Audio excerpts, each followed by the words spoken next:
So guys welcome to Daily Football Madness. और आप सबको पता है कि बारसा का मैच जो है वो नेक्स्ट ईयर होगा लास पाल्मस के अगेंस्ट 4 जनवरी को।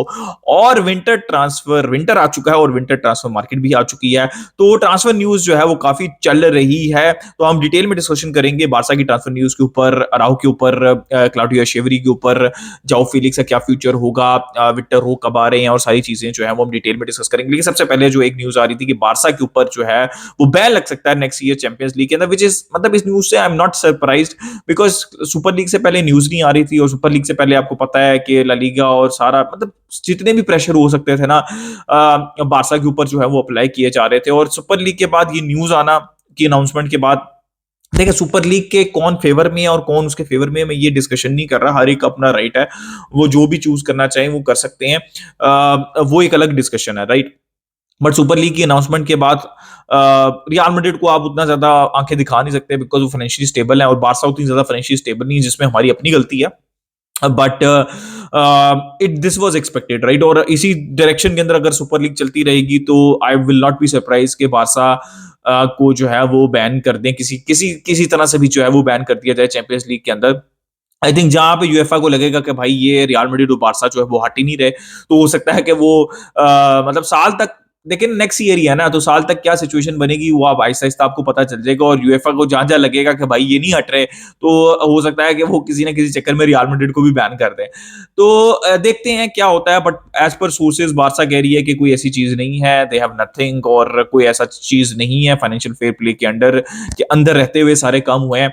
तो ये तो अभी न्यूज है, ठीक है, और स्पेकुलेशन है, इसके ऊपर अगर कोई चीज डेवलप होती है तो हम डिटेल में डिस्कशन करेंगे, बट किसी भी डायरेक्शन के अंदर ये जा सकती है, और लेट्स सी कि क्या होता है, ठीक है। अब वन बाय वन यार, सबसे पहले जो है वो विक्टर रो के ऊपर हम डिस्कशन कर लेते हैं। देखें, विक्टर रो की न्यूज ये है, और आई एम वेरी हैप्पी, और आई थिंक गावी की injury, obviously I am not happy with that, but कुछ बुरा होता है तो कुछ अच्छे के लिए होता है, और अच्छा ये हो रहा है कि विक्टर रोक जो है वो आ रहे हैं इवेंचुअली। और आई थिंक थर्ड को या सेकंड जनवरी को जो है वो उनकी प्रेजेंटेशन हो सकती है, और फोर्थ को डेब्यू भी कर सकते हैं ऑफ द बेंच। स्टार्ट तो बड़ा मुश्किल है, चावी जो है वो अभी भी लेवेंडोस्की के पीछे ही जाएंगे, मुझे पता है, लेकिन एक अच्छी चीज ये है कि एक आउट एंड आउट स्ट्राइकर, एक नंबर 9, प्योर नंबर 9 की जो है वो आपके पास ऑप्शन रहेगी। देखिए, एक्सपेक्टेशन मेरी यही है कि 10 गोल जितने भी मैचेस रह गए हैं, काफी आधा सीजन पड़ा हुआ है, 10+ गोल असिस्ट भी दे दें। लेकिन बहुत ज्यादा प्रेशर, बहुत ज्यादा एक्सपेक्टेशन ना रखें, चल जाता है तो मतलब बहुत अच्छी बात है, लेकिन ऐसा मत रखें कि भाई वो आके लेवेंडोस्की को रिप्लेस कर देगा, कर दे बहुत अच्छी बात है, लेकिन एक्सपेक्टेशन रखना मेरी तो नहीं है at least. But I am hoping कि बहुत एक्साइटिंग टैलेंट है और बहुत ज्यादा हाईली रेटेड है, तो ही विल हेल्प बार्सिलोना। तो ये तो विक्टर रोक के ऊपर अच्छी न्यूज आप सबको पता ही होगी, लेकिन मैंने आपको बता दिया कि कब जो है वो उनकी पहला मैच हो सकता है। अब बात कर लेते हैं यार अराहो के ऊपर। यार अराहो की न्यूज जो है वो बहुत अरसे से चल रही है, और बायन ऐसा लग रहा है कि चाहती है किसी ना किसी तरीके से, और उनका जो मेन टारगेट है टोकल का भी और बायन का भी, वो अराहो है। देखिए, ऐसा नहीं हो सकता, बहुत मुश्किल लगता है मुझे। और अब फीस रिपोर्ट हो रही है 100 मिलियन यूरोस, 100+। देखें, विंटर में तो इम्पॉसिबल है, समर में भी इम्पॉसिबल है, देखें, लेकिन मेन चीज ये कि बारसा की फाइनेंशियल सिचुएशन क्या है। और जब आप फ्रेंकी डियोंग को ट्रांसफर मार्केट में डाल सकते हैं, उसको बेच सकते हैं, तो फिर आप शायद किसी को भी बेच सकते हैं, राइट। तो और हमेशा से ये न्यूज आती रही है कि बारसा किसी बड़े प्लेयर को जो है वो बेच सकती है। मैं ये नहीं कह रहा कि बारसा राहू को बेचेगी, मुझे अभी भी बहुत अनलाइकली लगता है कि बारसा राहू को बेचेगी। बारसा को नहीं बेचना चाहिए। देखिए, मैं जितना फ्रेंकी डियोंग के बेचने के अगेंस्ट था, उससे मैं 3-10 गुना ज्यादा जो है वो राहू के बेचने के अगेंस्ट हूं, because he is your main defender, he is the leader, he shows the passion on the pitch. और अगर आप ऐसे प्लेयर्स को अपना प्रेजेंट और फ्यूचर अगर आप बेच देंगे, तो फिर आप मतलब फिर क्या करेंगे। मैं हमेशा यही चीज रिपीट करता हूं कि you don't sell your present and future in any case, right. तो मुश्किल लग रहा है, लेकिन ये सागा कंटिन्यू रहेगा विंटर के अंदर। आई एम रियली श्योर के ट्राई करेगी। लेकिन डिलिक्ट की स्वैप डील की वो होती है, I am not in for swap deal of delict ने मुझे बता दो आप 4 साल के अंदर क्या प्रूव किया कि वो अराहो से हम उसको स्वैप करें, ठीक है, जो लोग रेडी होते हैं। और केमेक भाई, हमको डीएम चाहिए, लेकिन ऐसी आप अपना सेंटर देखें, आपके पास 4 सेंटर बैक जो है वो बहुत अरसे बाद, मैं आपको 3 ही कहूंगा यंग है, क्रिस्टनसन है, कुंडे हैं और राहू है, ये जो आपको आगे 6-6, 7-8 साल दे सकते हैं। इनिगो मार्टिनेज आपके चौथे हैं, लेकिन वो आपको 2-3 साल देंगे मैक्सिमम, राइट। तो आप, मैं तो बिल्कुल भी नहीं हूं, आप एक 3 सेंटर बैक आपके सेटल्ड लें, आप उनके साथ जाएं और उसको इंप्रूव करने की कोशिश करें। आप अराओ को सेल कर देंगे तो फिर आप फिर स्क्वायर वन के ऊपर होंगे, फिर कुंडे ना लेने का कोई फायदा है, ना क्रिस्टेंसन ना नीगो मार्टिनेस, अगर आप अराओ को सेल कर देंगे तो ये न्यूज चलती रहेगी। बाइंड ट्राई करेगी, हर हाल में ट्राई करेगी, क्योंकि जितनी भी सोर्सेज है वो रिपोर्ट कर रही हैं कि वो उनके मेन टारगेट होंगे समर के भी। ठीक है, विंटर तो पॉसिबल नहीं है, मुझे समर में भी लगता और ना बारसा को ही करना चाहिए। तो ये न्यूज थी अभी तक अराहो की। ठीक है, अब आ जाते हैं यार क्लाउडियो और शेवरी के ऊपर। काफी ज्यादा बात चल रही है, 25 मिलियन यूरोस का रिलीज उनका क्लॉज है, रिवर प्लेट के लिए खेलते हैं। देखिए प्लेयर तो बहुत अच्छा है, ठीक है, और मैंने जितनी भी वीडियोस देखी है, लेकिन मुझे एक चीज, एक इशू है और दो तीन इश्यूज हैं, मैं वो आपको बता देता। देखिए प्लेयर बहुत अच्छा टैलेंट है। 25 मिलियन बहुत ज्यादा भी नहीं है, आर्दा गुलर के लिए हम इतना ही पैसा देने के लिए तैयार थे, बट 25 मेन सबसे मेन पॉइंट ये है कि 25 मिलियन इंस्टॉलमेंट्स में है, तो शायद पॉसिबल हो सकता है। देखिए कुछ सोर्सेज ये रिपोर्ट कर रही हैं कि बारसा जाएगी शेवरी के ऊपर, कुछ सोर्सेज ये रिपोर्ट कर रही हैं कि फाइनेंशियली पॉसिबल नहीं है, बारसा की अपनी प्रायोरिटीज हैं। मेरा सिंपल सा आंसर है इसके ऊपर, और जो मैं हमेशा देता हूं, आप डीएम ले लें और आप एक विंगर सॉर्ट आउट अपना कर लें, उसके बाद आप जो मर्जी करें, उसके बाद आप जो मर्जी करें। और यही बात आती है प्रायोरिटीज के ऊपर, शेवरी प्रायोरिटी नहीं है आपकी। और एक और रीजन भी है कि मैं कहता हूं यार, मैंने उसकी जितनी वीडियोस देखी है मुझे बहुत मैसिव टैलेंट लगता है वो, नो डाउट नो डाउट, लेकिन आपकी प्रायोरिटीज ये नहीं है, मतलब ऑर्डर ये नहीं है। ठीक है, और एक और चीज है, he is not a winger, he can play as a winger. मैंने जितनी भी उसकी वीडियोस देखी है ना, वो मिडफील्ड के अंदर ही ड्रिफ्ट किया रहता है, maybe is a number 10।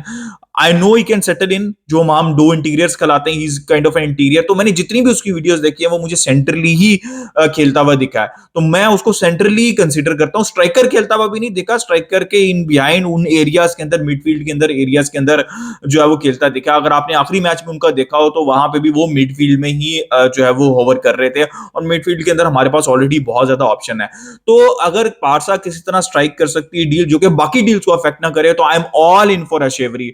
Trust me, he is a brilliant brilliant talent. बहुत, मतलब जितनी भी मैंने वीडियोस देखी है, मैंने रिसेंटली बहुत कम प्लेयर्स देखे हैं, मतलब वीडियोस के ऊपर मुझे विक्टर रोक से ज्यादा इंप्रेस किया है शेवरी ने। मैं यही, मतलब इससे ज्यादा और क्या कहूं मैं। बट नहीं, प्रायोरिटी नहीं है, और जितना भी मैंने उनको देखा वो सेंट्रली मुझे दिखे खेलते हुए, तो ये भी एक बड़ा पॉइंट है। बट लेट्स सी कि किसी तरह से हम अपनी प्रायोरिटीज भी सेट करें और कोई डील ब्रेक हो सके, क्योंकि उन्होंने कहा है कि would like to play with either, मतलब रिपोर्ट्स आ रही हैं या फिर आप कहा भी है, ये मुझे श्योर नहीं है कि वो बारसा या सिटी में से किसी के लिए खेल सकते हैं, और सिटी तो सब कुछ दे सकती है उनके लिए। ठीक है, और सिटी को सेंट्रली प्लेयर भी चाहिए बाय द वे, और I think he can be a very good suit. But let's see कि क्या होता है, बारसा जाती है कि नहीं, इंस्टॉलमेंट वाला काम होता है या नहीं होता, विल हैव टू। और शेवरी ने ये तो खुद कहा है कि वो अपना कॉन्ट्रैक्ट जो है वो 6 मंथ्स का रह गया, वो एक्सटेंड नहीं करेंगे, और 6 महीने बाद जो है वो फ्री में भी जा सकते हैं। बट लेट्स सी कि क्या होता है शेवरी के केस के अंदर। बट बिकॉज प्लेयर्स का होता है, अपने जो मेन क्लब्स होते हैं जहां से वो आते हैं, कि उनको कोई पैसा बेनिफिट देके जाएं तो फ्री में आते हुए तो मुझे दिख नहीं रहे, किसी भी क्लब में जाते हुए दिख नहीं रहे। तो गाइस ये शेवरी के ऊपर न्यूज है। इसके बाद हम जो है वो जाओ फिलिक्स के ऊपर बात कर रहे थे। बहुत क्यूरियस केस है जाओ फिलिक्स का। एज पर रिपोर्ट चावी ना जाओ फिलिक्स वो चाहते थे, और ये मैं बहुत दफा बात बता भी चुका हूं कि जाओ फिलिक्स बिल्कुल भी चावी के टारगेट नहीं थे, नंबर 1 टारगेट नहीं थे। लपोटा की साइनिंग आई है, जो कि मैं कभी भी एग्री नहीं करता। मैनेजर की साइनिंग होनी होती है, होनी चाहिए, जो उसने ही, देखिए मैनेजर ने सैक होना है, उसने आंसरेबल होना है, इसमें उसकी इन्वॉल्वमेंट नहीं होनी चाहिए। तो रिपोर्ट्स ये हैं कि चावी खुश नहीं है, और बट लपोटा जो है की बैकिंग है यहाँ पे जाओ फिलिक्स को। देखें जाओ Felix he up and down रही है परफॉर्मेंसेस, और ये हमेशा रहा है उनका, एटलेटिको मैड्रिड में भी रहा है, वो चेल्सी में भी उन्होंने ग्लिम्सेस दिखाए, उन्होंने पोर्चुगल के लिए ग्लिम्सेस दिखाए, अभी तक भी वो बारसा के लिए ग्लिम्सेस दिखा रही हैं, कंसिस्टेंसी नहीं दिखा रहे। लेकिन सबसे बड़ा पॉइंट जो होता है ना फुटबॉल के अंदर, वो यंगस्टर से या फिर जो 25 साल के अंडर होते हैं ना, उनके लिए ये होता है कि क्या वो कंसिस्टेंसी शो कर सकते हैं या नहीं कर सकते। और सबसे बड़ा क्वेश्चन जो है वो जॉ फिलिक्स पे यही है। देखिए मैं बिल्कुल भी जजमेंटल नहीं हो रहा जॉ फिलिक्स के ऊपर, आई थिंक उन्होंने इंप्रेस भी किया और डिसअपॉइंट भी किया एट द सेम टाइम।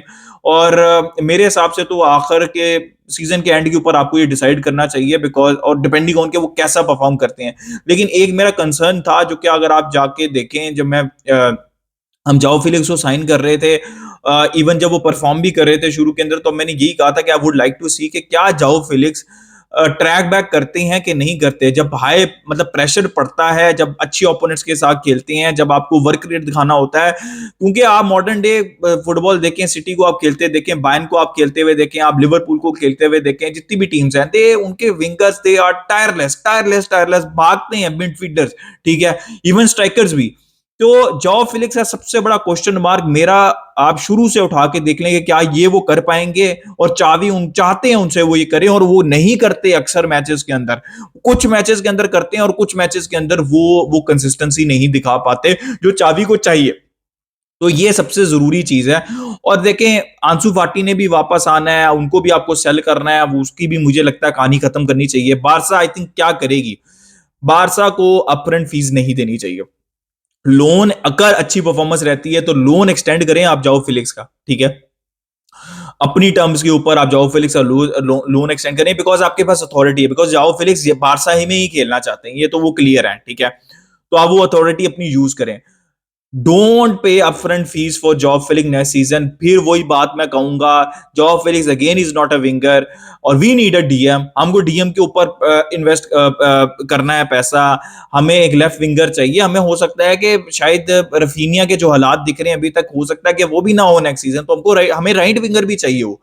तो ये सारी चीजें हैं, क्लाउडियो अशेवरी के ऊपर भी यही चीज है, मेरा ओपिनियन है, फिर इसके ऊपर भी मेरा ओपिनियन यही है, जाओ फिलिक्स के ऊपर, कि आपको सीडीएम चाहिए और आपको विंगर चाहिए, उसके बाद ये कहानी जो है आपने खेलनी है खेलें, अदरवाइज नहीं होनी चाहिए।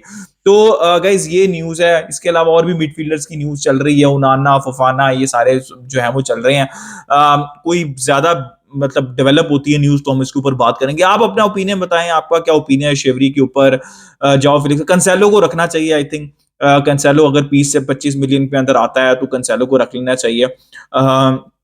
बाकी अपना ओपिनियन बताएं ये सारी सिचुएशन के ऊपर जो न्यूज चल रही है in the comment section, like कर दिएगा, सब्सक्राइब कर दिएगा। आप फिस्कल बारसा, मिलते हैं नेक्स्ट वीडियो में।